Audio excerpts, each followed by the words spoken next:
경찰이 마약 범죄를 집중 단속했더니 10대 마약 사범의 증가 속도가 특히 가팔랐습니다.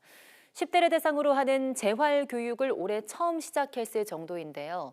심각성에 대한 인식이 범죄 증가 속도를 따라가지 못하고 있습니다. 우종은 기자입니다.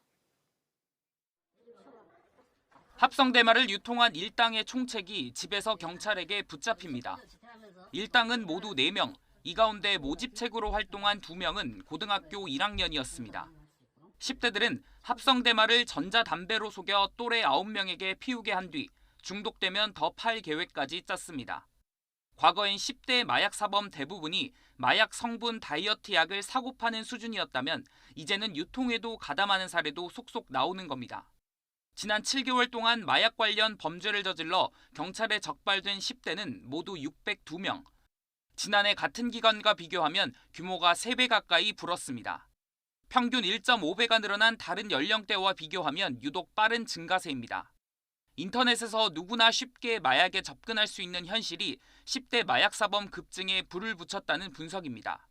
실제로 인터넷을 통한 마약 유통은 지난해 같은 기간보다 30% 늘어나는 등 매년 꾸준히 증가해서 올해 들어 경찰이 포착한 마약 거래 5건 중 1건이 인터넷을 매개로 이루어졌습니다.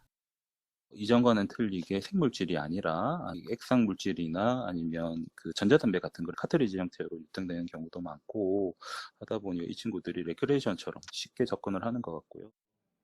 이러다 보니 10대 마약 사범의 재범을 막기 위한 재활교육도 올해 처음 시행됐습니다.